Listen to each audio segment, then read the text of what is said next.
So you have met through the presentations, both Yassi and Mike. I'd like for those of you who don't know her to meet Jade Chen. She's with Yendu Ogilvy, the MediaX member for whom we're providing this event today.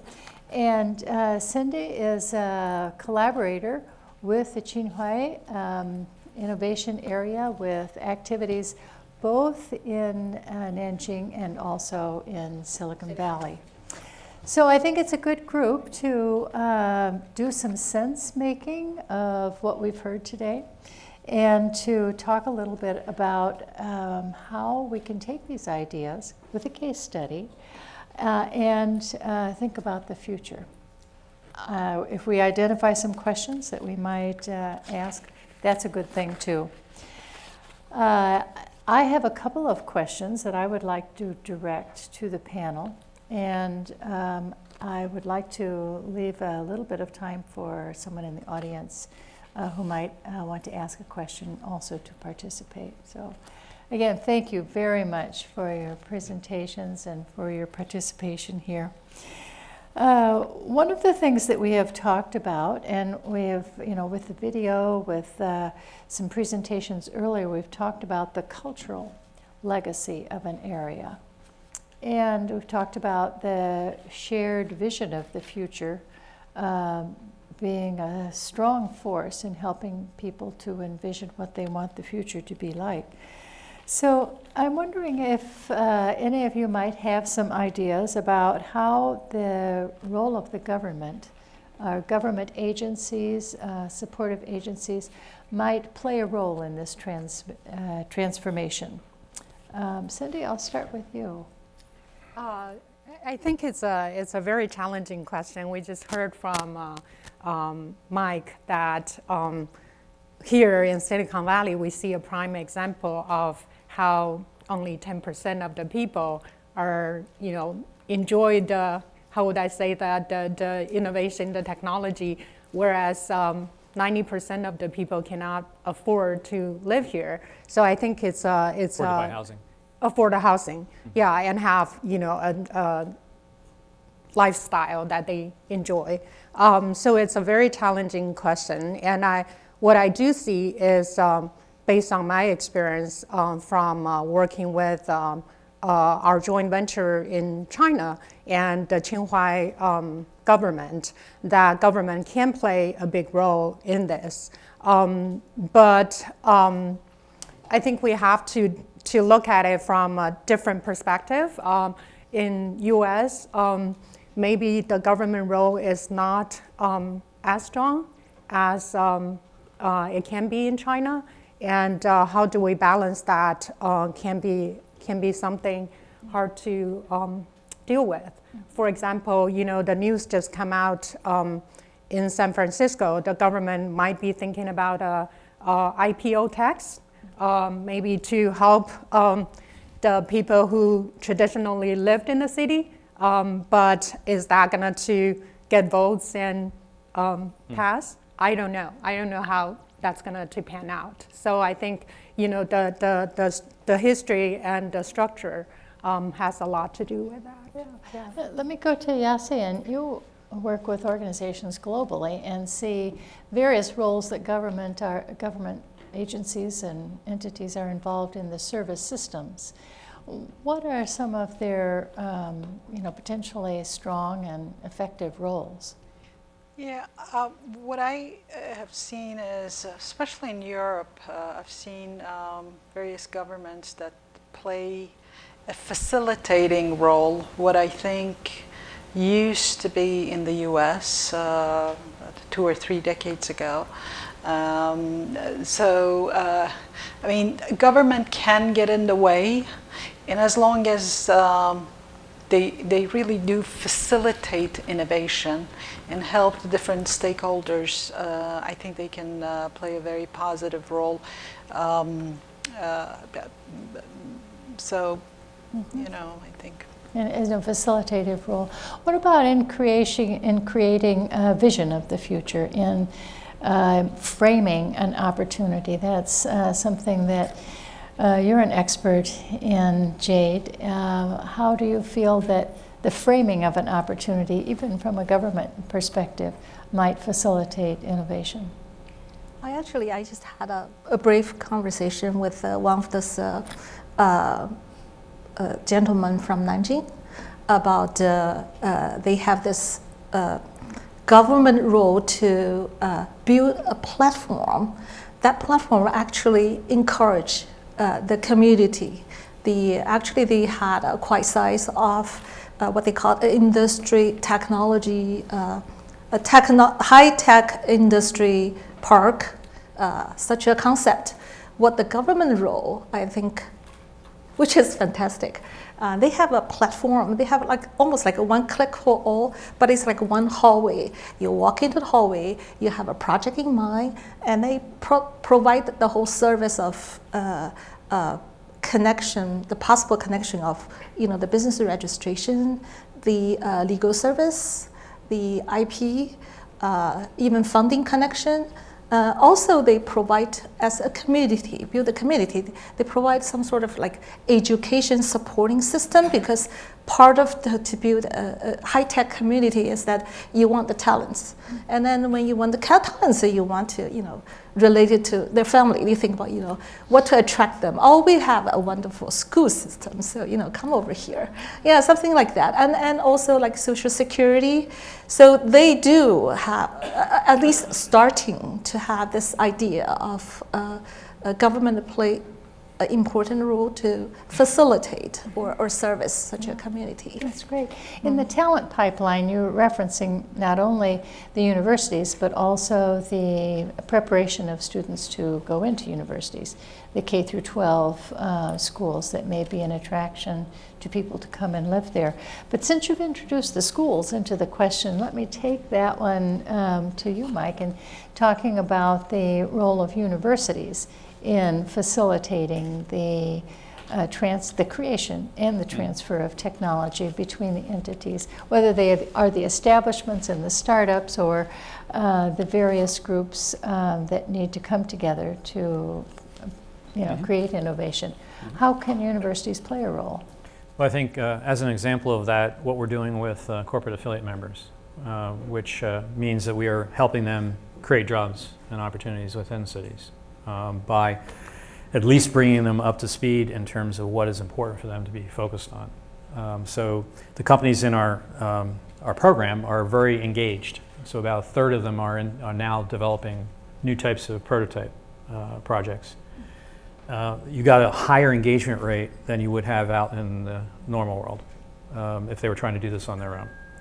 So that's one thing we can do. We can encourage the adoption of disruptive technology in a positive way, in a constructive way, through private enterprise. The city problems in the United States are, I think, different than what they are abroad. So if you look, I'll just give you one example.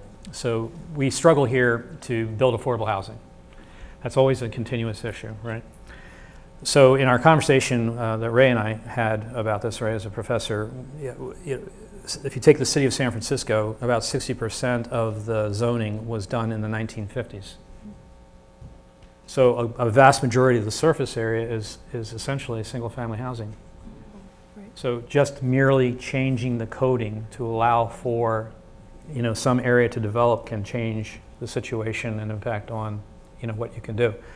So there's an advisory capacity that we can provide to cities to allow them to understand how to tackle what are normally complex problems that are actually simpler than we think it is, but more difficult maybe on the political side of it.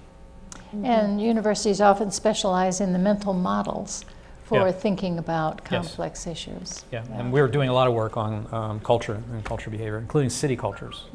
And we're looking at the way San Diego County is developing its city versus, let's say, Palo Alto or the Bay Area. It's a unified county, so you don't have inter-county rivalry issues. It's much more coordinated. And they've taken a proactive look at development, so they've rezoned and have created a really nice plan over the next 10 years to integrate transportation and other things that you don't necessarily see here because of other issues. Oh, that's great. That's great. In a boardroom, in a community organization, in a government organization, you want to know, what is it that's going to produce the high five? What is it that's going to be the success that everyone will celebrate? And I think that we are thinking about developing technology because we want to enhance the human experience.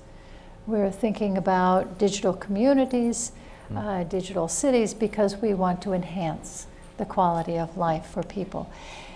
And this is, not a question that you've come prepared to answer, but I think it's an important question to address for our future.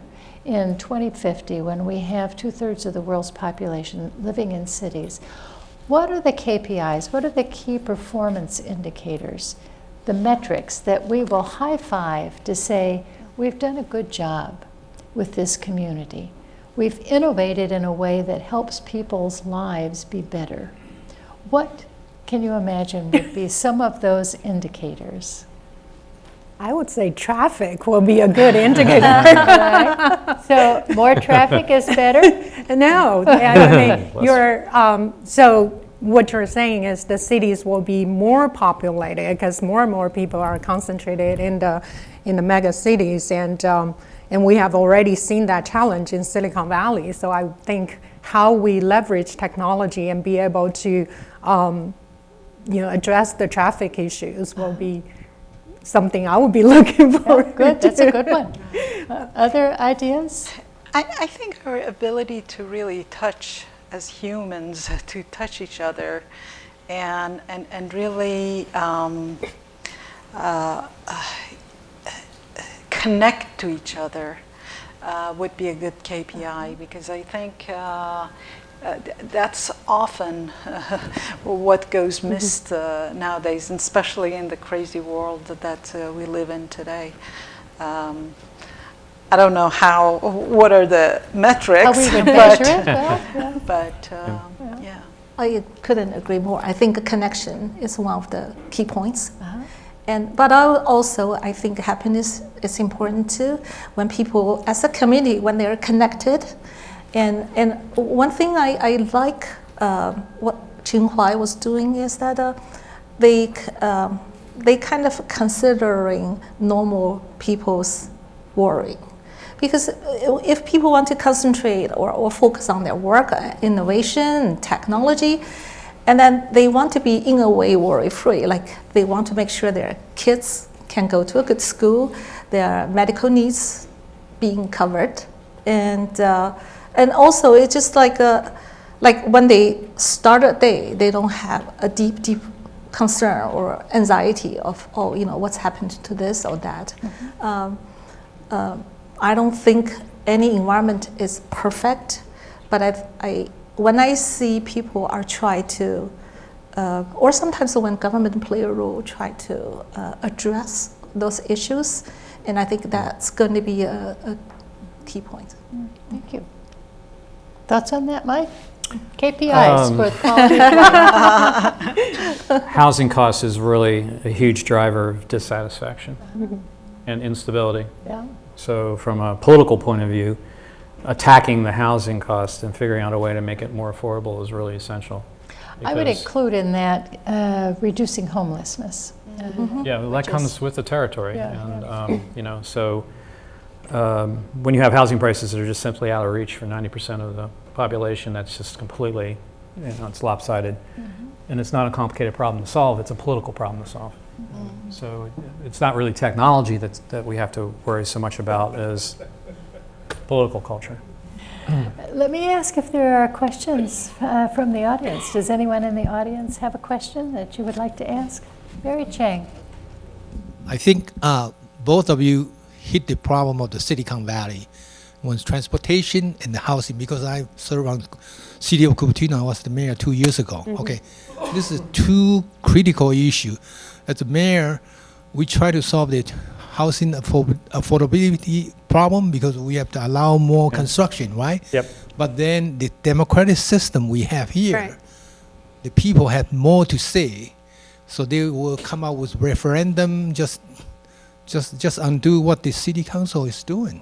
So, and So this is really two key issue now. How with all this technology we have here, to be honest, I've been traveled a lot of city in China, more than 50 cities in the last 2 years. Because as a mayor, I built 30 friendship city with the city in China. So Chinese, in a sense, on the transportation is much more advanced than the United States. You look at their high-speed rail. High-speed train, yeah. Here in the United States, we don't have one. We have one in California. It's built in from nowhere to nowhere. So this is really a problem now. Okay. Well, I think they already declared that a failure, If I were right? to frame a question from that, I guess the question that I would bring back to the panel is, how can the differences of opinion and participation of people in making decisions build toward a vision of the future? You've Well, got I'll give an you idea here. an old technology example, and that is the city of Seattle is trying to figure out what to do with an elevated highway, a horrible, ugly, disfiguring, dividing elevated highway right in the middle of the city. You know, you can't get from point A to B. Had an earthquake, and it shook the foundation and started to destroy the elevated highway, but it still stood. So the issue was, what do we do about it? For 7 years, city council debated what they should do. 7 years, and nothing was actually proposed. And one company, Parsons Sprinkerhoff, started developing the visual modeling platform and showed what would happen visually to the city with real information and data by putting an earthquake right down on the waterfront. Real data from an old earthquake that was 70 miles off of the coast, but it put it right down and showed the impact to the buildings and structure. 700,000 citizens went up online to see that video. Within the next week, 1 week, the city council basically started to move to replace the thing with a tunnel. So, you know, sometimes we have to see things visually in order to understand what the relationships are in cities and what, you know, where the commerce is and so forth. And what we're trying to do with this visual modeling platform is to have a tool that can allow the public to see how things can develop and to their benefit or otherwise. A data-driven model. A data-driven model, crossing the data layer, thinking a different approach to the way a city should operate. I don't know if that'll actually address the issues around the politics, but our political system and how we run the cities, that's another issue. Because you're right, it's archaic. It was developed after the Second World War. A lot of cities in Silicon Valley operate like orchard towns or orchard villages, right in the middle of all the tech. Right. You can't even get a signal in Palo Alto easily on a cell phone. And Jade, from the standpoint of building a shared vision, this is something that Yundu Ogilvy specializes in, not so much from the data-driven perspective, but from other perspectives. What do you think of when you invoke a shared vision for branding?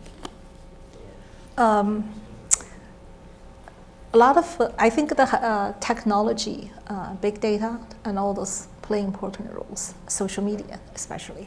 So now I think we're in a more connected world. Everybody, in a way, talk to each other, knowing what other people are thinking without knowing those people.